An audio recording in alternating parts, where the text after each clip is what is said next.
So, Ronda Rousey has been making waves for a lot of comments she's made in an attempt to promote her book. Not saying it's not genuine, that's not what I'm saying here, but she's been doing press runs and she's talked about her time in WWE, and man, she has just been setting the internet on fire every single time she opens her mouth to say something about her WWE run. And I'm glad. I mean, it's giving me content to talk about. Not saying I'm happy about the things she's saying she went through, because it sounds like some serious shit, especially the recent allegation that we're going to get into. But man, let's just start off with her first quote and the first thing that kind of caught people off guard. And it's about Vince McMahon and the culture in WWE and Bruce Pritchard. She hates Bruce Pritchard, as when she addressed Vince McMahon leaving the company, she said, and I quote, "Bruce Pritchard is basically Vince's avatar. If he's still around, Vince still has a hand in running the business. Vince was still running things through Bruce when he was gone before." And I assume she means like the first time Vince left and then he came back and then obviously he left afterwards. So she's right about that to a degree. Now, what I think she means to say, or at least how I interpreted it, is not necessarily that, I mean, maybe she did mean this, who knows? Not necessarily that Vince is texting Bruce Pritchard and telling him what to do and what to say backstage, but Bruce has been in that company for decades. He has been one of Vince's right-hand man, just like John Laurinaitis and Kevin Dunn. He's been his right-hand man. They have had such an influence on the product, the Vinces, the Kevins, the John Laurinaitis. They've had such a strong influence on the product, and they're one of his yes men. That's what Bruce is. He's one of his yes men. He echoes the same sentiments that a Vince McMahon puts out there. And I do think there's a good chance he will be let go or he will leave the company, because I think they want to get as far away from Vince's influence as possible, or Bruce is just going to have to change. But she wasn't done with her criticism of Bruce Pritchard. She kept going. She talked about a situation with Bruce and someone backstage, I believe with Aaliyah. And here's the full quote. She said, "I was rehearsing in the ring with some of the other girls before doors opened to the fans when Liv made a beeline to the ring from Gorilla. And she said, 'Have you seen Aaliyah?' We shook our heads. Aaliyah had come up to SmackDown the year before. She had partnered with Raquel Rodriguez, and they briefly held the tag team titles, but then Aaliyah was sidelined with the shoulder injury. I just ran into her, Aaliyah, almost hysterically crying," Morgan said. Aaliyah asked if it was true that none of the talents wanted to work with her. We exchanged confused looks. I didn't know Aaliyah well, but I had nothing but great interactions with her. She was one of the sweetest girls in the locker room. Why would she think that, I asked. Morgan responded they wanted her to come back from her shoulder injury right away, but she said she needed more time. That's when Bruce told her that all the producers were trying to bury her and no one wanted to work with her. She was really upset. I felt my jaw and my fist clench at the mere mention of his name. Bruce Pritchard was another Vince McMahon crony. If "what did you say you do here" was a person, it would be him. No, my goodness. No one knew exactly what his job was or how he got it. He was the type of guy who carries a briefcase just so it looks like he did something. Yet somehow he'd worm his way up to an executive producer handpicked by Vince because he knew Bruce was the kind of guy you could control from a distance through an earpiece. My goodness. Sheesh. She later went on to say in the ending of the quote, "I'd make sure to give Aaliyah a hug next time I saw her. I thought to myself, but I never saw Aaliyah again. After that night, she all but disappeared as she vanished into thin air. Even long after her shoulder had healed, it sent a clear message in the organization's eyes. Talent was disposable." And she's right about that. Talent is definitely disposable. All those guys in there need to realize, and women, men and women, all the men and women on that roster need to realize that no matter how good you are or how good you think you are, they can let you go. Especially now when business is booming, if it's just the wrong thing you say, the wrong thing you do, they can let you go. Now, granted, things have changed since Vince left, so maybe the past regime, it's not the same as the current regime. And I mean, we could see it on TV. Things are better. But I understand how she thought back then. Hell, Bray Wyatt, for all the thought that he put into his characters and reinventing himself over and over and over, he still got let go. He got let go, and they were saying he was difficult to work with. That was the stuff they put out while he kept re-innovating himself time after time after time. He put in that work. He was creative, but they didn't know what the fuck to do with him, and they let him go. So Ronda's 1,000% right. Talent is disposable.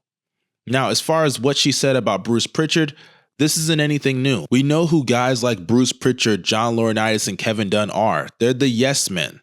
They're the douchebag yes men that CM Punk talked about in the pipe bomb promo. So Ronda saying this is not really breaking news, but she clearly does not like Bruce Pritchard. She talked about how the environment backstage under Vince McMahon felt like a casting call culture, and that's not really surprising. We've heard about how they would literally look for female wrestlers back in the day by looking through swimsuit magazines, looking through Playboy. And that's how they got their Sables, their Tori Wilsons, their Dawn Maries, their Kelly Kellys, their so on and so forth. So she's not wrong about that. But that's just one of three. One of three comments we're going to go over. She had some more comments where she said, in response to, I guess, the culture of Vince McMahon when he was running things, she said, behind the scenes, how much of an absolute shit show it is at WWE because they can't hold the story over my head and hold me hostage with my own career. I don't need anything from them, and I don't intend on going back, so I can say everything that I think and feel while everybody else is still held captive by their organization. She later said, it's hard sometimes to know where the evil, unethical slimeball character of Vince McMahon played out for the cameras ends and actual questionable, ethical, many times sued and multiple times accused of sexual misconduct. Vince McMahon begins. The blurred line between character and reality is a reoccurring theme within the WWE universe. She later went on to talk about the Saudi Arabia shows and said, pay-per-views are held in major cities like New York, LA, and Philly, and as well now twice a year in Saudi Arabia, a nation that restricts the rights of women in a way that I'm certain Vince McMahon wishes he could. She goes on to say a whole lot more. She talks about the hypocrisy of WWE and how they've treated their women talent, bra and panty matches up until 2007. She thinks the Divas era was just a waste of time and they disrespected them, sexualized them. And she's right about a lot of that. Most of that, she's right? WWE is very, very hypocritical. Very hypocritical. They definitely did things in the past that they're not proud of now looking back on it, especially in this day and age where people can go back, pull up those clips, and there's cancel culture. So they definitely have some room for criticism there. But Becky Lynch responded to a lot of what Ronda said, and I want to get to what Becky said and give my overall thoughts on Ronda's run a little bit and just her overall comments. So Becky did an interview with Ariel Helwani on the MMA Hour, and she talked about Ronda Rousey, her comments on WWE, and this is what she said. I mean this with respect, but she couldn't wrestle. Like, what we do isn't something you can just have one good match and then, okay, I'm off to the races. It's a craft and you have to learn your craft. And you have to be diligent about learning your craft. But everybody treated Ronda like she already knew it because when she first came in, she was good in that first bout. But she was working with Kurt Angle, Triple H, Stephanie McMahon. It was a well-rehearsed match because everyone wanted her to have a good first match. Then it was like, okay, she can do this. It's off to the races. And that was mishandling her. And she's right. Ronda, and let's just get right into it. Ronda's run is a tale of two completely different stories. And I mean that 1,000%. It's two completely different stories. Ronda's first run was great. I actually think it's one of the all-time rookie years or first years, whatever you want to call it, in WWE history. It was an amazing year. The first match with Stephanie and, Stephanie, Triple H, and Kurt, that was an amazing match. One of the best matches on the card. You could argue the best match at WrestleMania that year. Then she goes in there and actually had a good match with Nia Jax, a decent match. She carried Nia Jax to a decent match. I don't think people understand how crazy that is. I mean, I know we just saw Rhea Ripley do it, but Rhea's great also. Okay.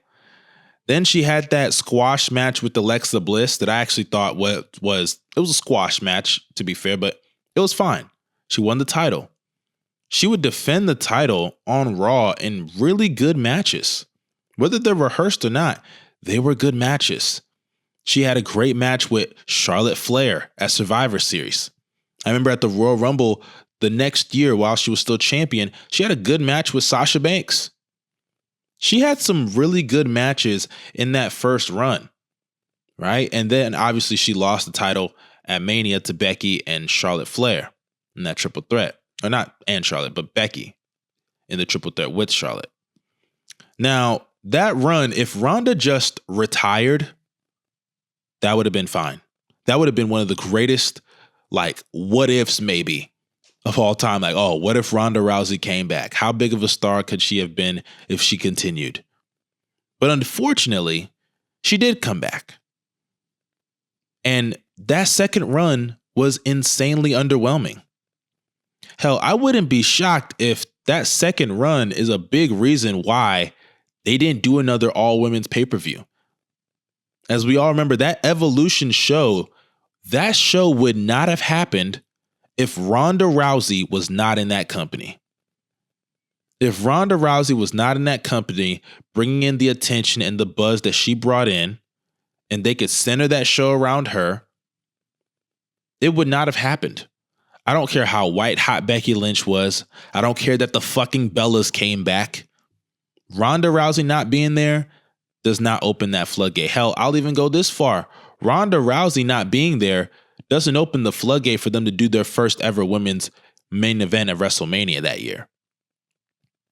I'm serious. I'm so serious because we all heard the rumors that it was going to be Ronda and Charlotte going back a year before they even had the WrestleMania match. Then obviously they changed plans, put Becky in the match, and then they had to put Charlotte in. It was just a clusterfuck of shit. And then the match itself at the botch finish. Regardless, Ronda not being involved and bringing in the star power she brought in, it does not make those things possible if she doesn't do that. And then you look at her second run. Like I said, it's a tale of two completely different stories. The second run, completely underwhelming. She had that boring, bad match with Charlotte at WrestleMania. I can't even tell you some of the matches she had when she won the title. Right? I mean, she had the whole cash in with Liv Morgan, and then she won the title back from Liv Morgan. I can't tell you any great matches she had when she was champion.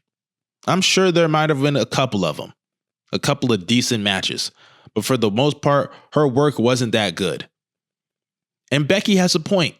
When you can rehearse your matches like she did for that WrestleMania match with Triple H and Kurt Angle, I don't have any proof of that, but I am 1,000%. Actually, I'll say I'm 99.9% sure they rehearsed that match. I mean, why wouldn't they? It's a first wrestling match. I'm sure they did rehearse that, and that's fine. I'm sure she rehearsed a lot of her matches in her first run. But when she got to call shit on the fly for her second run, it's pretty evident why a lot of those matches sucked. I'm just being honest. They were bad matches. Her work was not that good.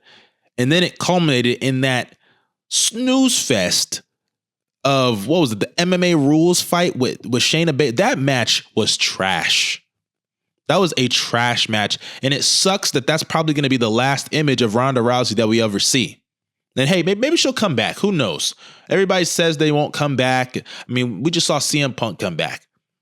If CM Punk can come back, hell, Stone Cold came back for another match with Kevin Owens. Anything's possible, right? Never say never in wrestling. But with the way Ronda has just shit all over the company, and granted, that was when Vince was in charge, so it's a new regime now. But with the way she shit all over the company, and even when she was in the company, remember when her and Shayna became tag team champions, they were shitting all over the tag team division in interviews. Ronda was like, yo, this division's weak. We got to build it up. We got to make, chicken salad out of chicken shit. That's basically what she was saying. She was shitting on the division that she's a part of. So I'm sure she didn't rub people the right way, whether wrestlers or people in the higher ups. But I genuinely do believe her first run, she was treated like the star she is and was. But in that second run, because she didn't deliver in the ring and she wasn't moving the needle enough, and her promos, god awful promos, all that shit mixed together, she felt like just another woman on that roster. And Ronda Rousey should not feel that way. She has the ability to literally kill anybody on that roster with her bare hands, excluding, I guess, Shayna Baszler, right? Because Shayna comes from that world too. Another thing that kind of hurt her was she came back a babyface. When she returned at the Royal Rumble, I believe, 2 years ago, 2022, she wasn't a heel anymore. She was a babyface. And I always thought that was a miscasting for Ronda Rousey. I understand why in the beginning you kind of want to start off as a babyface. It was working, right? That WrestleMania match was great. She had some momentum. But then the fans started to turn on her. And I actually thought when we got heel Ronda in that first run, that small period where we got some heel Ronda, right? I thought that was amazing. I thought that was great work. But it was a short period of time. And then when she came back, the fans eventually turned on her again, right? And she wasn't happy about that. She's made it known she hated how the fans were shitting on her. But at the end of the day, any great wrestler would understand, hey, I'm going to use this and turn it into momentum against them. And watch, that's how they'll start to like you again. It's just that simple. Look at Roman Reigns. He's doing the exact same thing. My point is, though, with Ronda, she has to understand that it's not perfect. It's never going to be perfect when you're working in WWE. It's never going to be perfect. It doesn't justify the bad booking, but Vince is gone. Vince is gone. And I would have thought even with Vince there, she would have, some say-so in the things that she says, the things that she does. But maybe she just didn't feel comfortable going to him about certain things. And that leads into another topic that broke today, which is Ronda doing an interview with Brian N of News Nation. And she said in the interview that, and I quote, "I was standing there and this guy I was barely an acquaintance with grabs the string of my sweatpants as I'm walking by. And I wasn't even looking at him. And I look down the hall and nobody else reacts as if this is abnormal. And he grabs it, starts going down the hall. And I'm like, what the fuck is that? Why are you grabbing the string of my sweatpants? If my husband was standing there next to me, would you feel comfortable walking up to me and grabbing the string of my sweatpants? And no one around me acted like it was abnormal. The guys were like, this is just a part of the day. And if this guy was coming up to me and doing this kind of stuff to me when there were other people around, what's happening to other girls when I'm not in the hallway?" So that really put me on edge. And that not only is this behavior prevalent, but it's so prevalent that people don't even realize it's a problem anymore. She couldn't remember Gulak's name, so she kept saying, oh, I can't remember. But then she does remember the name. She said, oh, it was Drew Gulak. And she later goes on to say that she confronted Gulak and said, I was like, if I ever hear you putting hands on another woman like this or doing anything like that to me again, we're going to have a problem. And he was like, no. I'm glad you said something to me. And he was really just backpedaling and everything like that. It just put a really sour taste in my mouth about the culture there and what is considered acceptable and how to touch and treat a woman in the hallways. Now, that is Ronda's version of events.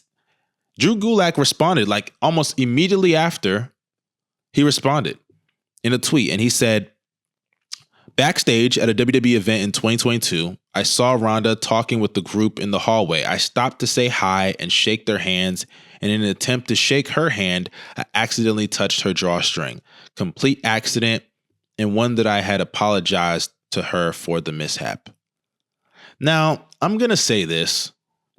I say this as a guy, right? When I hear Drew Gulak say that, he could be lying. Straight up, he could be lying. Ronda, I'm not going to say she's lying because it's her perspective, it's her opinion, and I will never just discredit someone who felt uncomfortable about something that could be perceived as a sexual advancement, right? Because that's basically what it is. You're taking off her sweatpant drawstring. That's weird. That's weirdo behavior.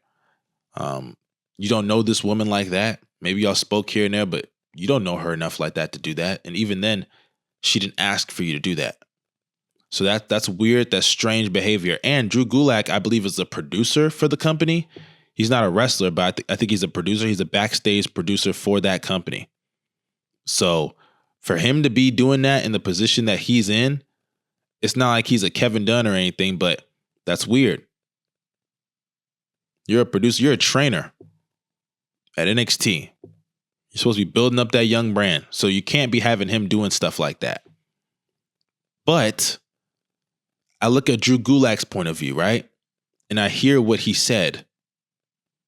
And I do understand what he's saying because as a guy, I don't care how people take this. As a guy, this is just a fact. There are times where you'll accidentally brush on a woman's shoulder or brush on her breasts with your hand when you're trying to reach out for a handshake or a hug. I've had that happen to me numerous times. It's not like I did it on purpose. I was reaching out to give them a hug or a high five, whatever, and my hand accidentally brushes on their bra or their breast. It's entirely possible that what Drew Gulak is saying is right, that's what happened. And maybe Ronda took it in a different way. Now, Ronda's version of events is he didn't apologize. He didn't do all that backtracking until I confronted him. That's what I really want to know.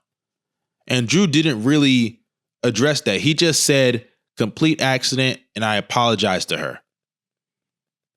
That's really what I want to know. Did he apologize immediately or did he only apologize when confronted? And even then, that doesn't really prove that he did it with the intent or not. But I think that will kind of reveal a little bit more about the situation and show it in a different light. But I'm not going to say he's doing it with intent. I'm not going to say he's not. I'm going to be pretty neutral here because things can be perceived in one way when the intentions were completely different. So both perspectives I understand completely, especially as a guy. I understand what Drew Gulak was saying in that tweet. I do. But at the end of the day, it's tough, but you know, this is her perspective and her opinion, and we got to respect that. We got to respect it. I will say this, though. I don't know what kind of motion Drew Gulak has, but I don't remember him having like crazy motion like that. I don't remember that. I mean, I know he's well respected and probably pretty well liked back there. You know, he seems like a genuinely good guy, you know, when he's on the screen and everything. But the thing with Drew Gulak is that at the end of the day, he's not Triple H. He's not Bruce Pritchard. He's not Kevin Dunn. He's not a top exec. He's not even Bobby fucking Roode. Why didn't she feel comfortable enough confronting someone in the higher ups about this? I wonder why Ronda didn't confront enough people in the higher ups about how she felt about these things, because she complained so much about, oh, this went down, that went down. I didn't like this. I didn't like that. Ronda, you have the cachet. You don't need WWE. Now, granted, I wouldn't say WWE needed you in that second run, but they surely did the first time. And they're paying you like they need you, I'm pretty sure. You have the cachet to speak up about anything. So I do wonder why she kept a lot of these things in-house. And maybe like she just got so fed up, she was like, oh, I'm just going to do whatever they ask now, and I'm out of here. I'm done when my contract's up. Maybe that's how she felt about it. But man, I do wonder, Why didn't she say anything beforehand?